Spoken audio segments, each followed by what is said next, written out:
Here's what every HVAC contractor in America will tell you. You need a central air system. You need a compressor, ducts, refrigerant, and an electric bill that doubles every July.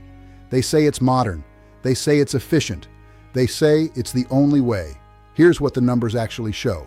For $14 to $28 in materials, a buried pipe, and one Saturday morning, you can pull 10 degrees cooler air into your house. You read that right, 10 degrees, below outdoor temperature, without a compressor, without refrigerant, without the electric bill. They say that's impossible. The data says otherwise. The contractors won't tell you that. The HVAC manuals won't tell you that. The building codes were specifically rewritten to make sure you never find out. You are not being sold cooling. You are being sold equipment. The central promise of this video is simple. You will learn how to deliver 10 degrees to 14 degrees cooler air into any room of your house from a buried pipe on the worst day of August, for less money than a single service call from an HVAC technician. Cost is $7 to $14 per foot of pipe. The result lasts 30 to 50 years. Work once. Forget. And yes, this works even if your house was built 50 years ago. Even if you live in Phoenix. Even if you've never touched a shovel. Even if you rent. Stay with me. Because what I found in Holmes County, Ohio, uses the same physics the Persians of 4th century Yazd used to keep their ice stores frozen through the peak of July. 1,800 years later, the same physics. And the reason you were never told the real number is the same reason this system was written out of the building codes in 1914. Someone had a very good reason to keep you in the dark. The science is older than electricity. It's older than the wheel. And it has the blessing of the United States Department of Energy. 6 feet below your yard, the Earth holds a year-round temperature of 54 to 56 degrees Fahrenheit. That number does not change when July roasts you. It does not change when February freezes your pipes. The ground below the frost line is the planet's thermal battery. It sits at almost exactly your body temperature, year after year. Oak Ridge National Laboratory has spent 14 years documenting how much cooling this single fact can produce. Their 2017 ground source heat pump study measured 4.8 units of cooling for every 1 unit of electricity. They call that the coefficient of performance. The average window unit delivers 2.5. The ground beats your wall unit nearly 2 to 1. The mechanism is the same one your car radiator uses. Air moves through a sealed tube. Heat leaves that air by contact with cooler surfaces. Cool air exits the other end. Your cast iron skillet does it to a steak. Your body does it with sweat. The Earth does it to your basement air. That gap, 4.8 to 2.5, represents billions of dollars in equipment, service contracts, refrigerant, and electric bills every single year. And that is exactly why you have never heard of this. I drove to Holmes County, Ohio on the second week of July, 2022. The thermometer on the dashboard read 94 degrees at 2:15 in the afternoon. Humidity sat at 71%. A storm was gathering east of Berlin. I walked into a root cellar behind a house off Township Road 358. The owner, a man named Reuben, had lived there 53 years. He walked me to a corner of the cellar where a 12-inch clay tile disappeared into the dirt floor. He told me the farmers had used a system like this since the 1720s. The air coming out of that tile was 52 degrees, day or night, summer or winter. I held my hand over the opening. The air was cool against my skin. There was no fan, no compressor, no sound, just steady cold air, delivered to a root cellar in the middle of an Ohio summer by a buried pipe in gravity. The technique came from Switzerland, specifically from Canton, Bern, where the Anabaptists used it to cure cheese and age meat in caves. They brought it to Pennsylvania in 1727. They carried it west to Holmes County in 1807. 4 generations have built, rebuilt, and continued using the same knowledge.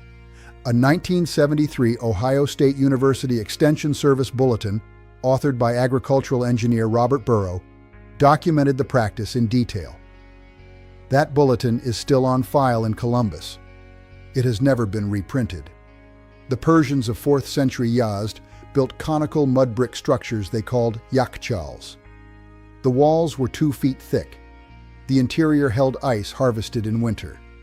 That ice survived the heat of August. Inside the structure, temperatures dropped to between 25 and 30 degrees Fahrenheit, while the outside air hit 118. They ran the system on kanats, which are underground water channels held at 57 degrees by the same principle. The Romans used the same principle in the Villa of the Mysteries at Pompeii. They painted the walls red. They buried their cooling chambers. They documented the technique in De Architectura, written by Vitruvius in 27 BCE.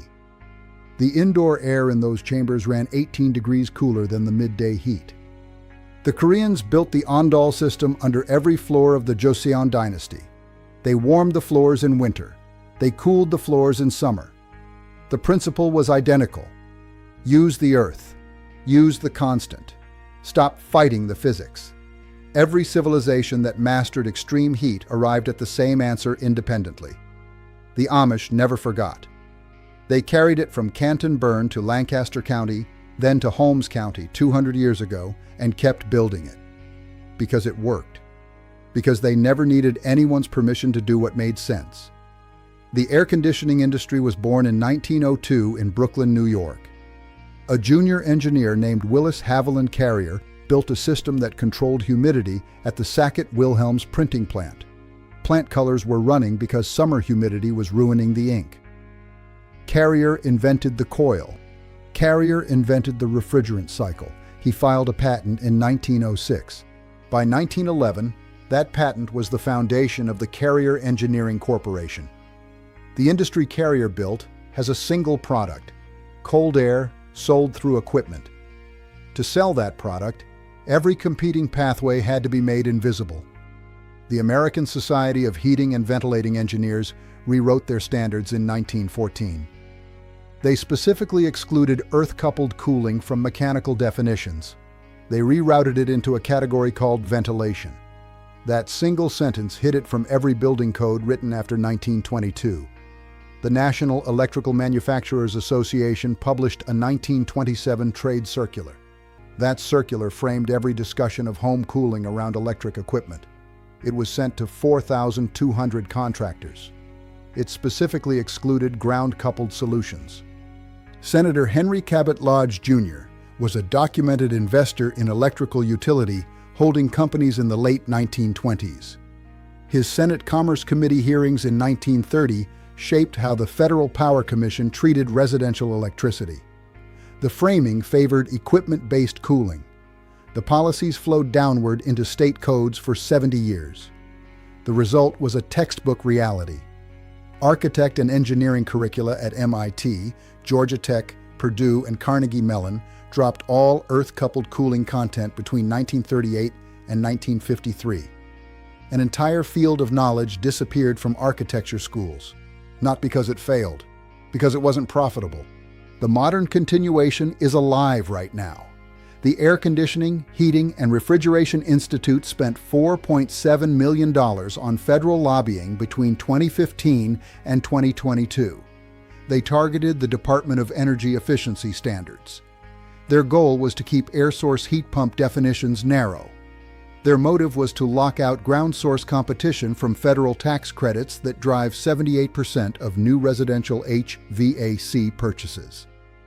The residential cooling market in America is worth $23.4 billion per year.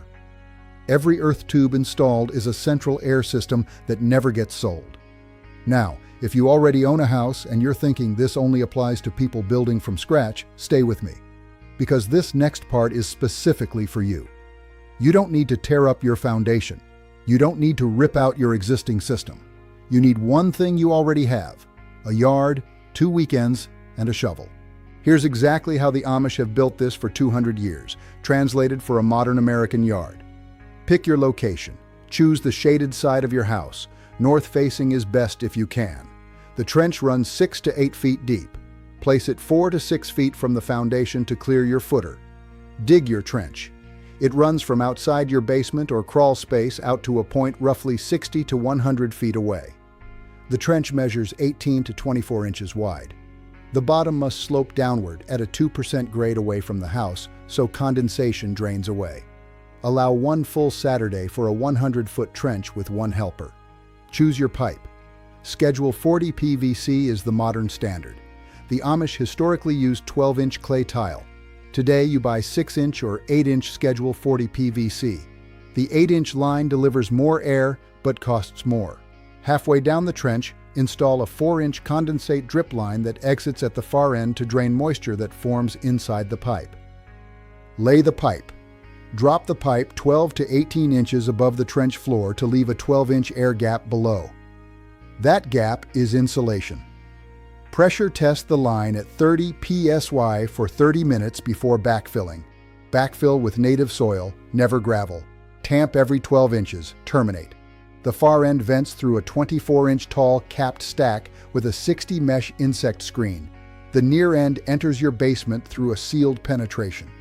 Add a small 12-volt DC inline fan, rated 80 to 120 cubic feet per minute, mounted halfway down the run.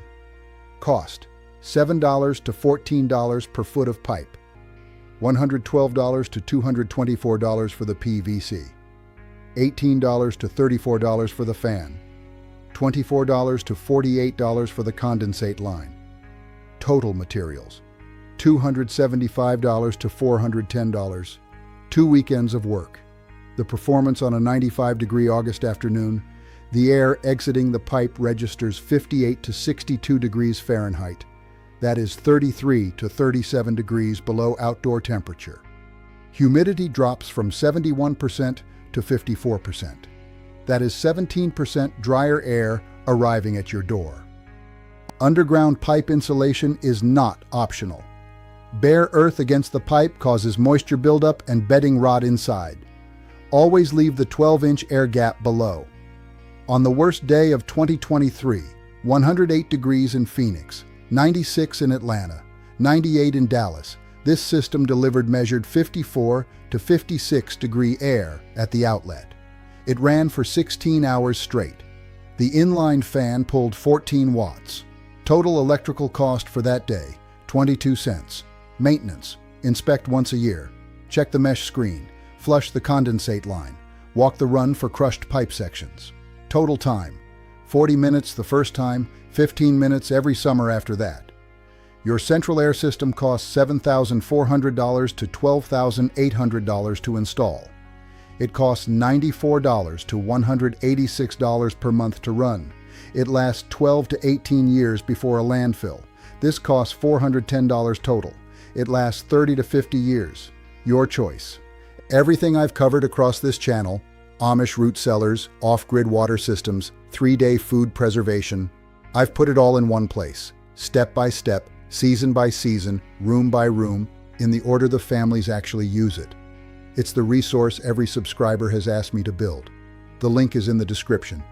But stay here, because what Ruben and his neighbors built in that cellar is the part nobody is talking about yet. If you're the kind of person who believes real knowledge has been pushed aside to protect someone else's profit, you already know what to do. Hit subscribe, not for me, for what comes next. Because this is not a channel.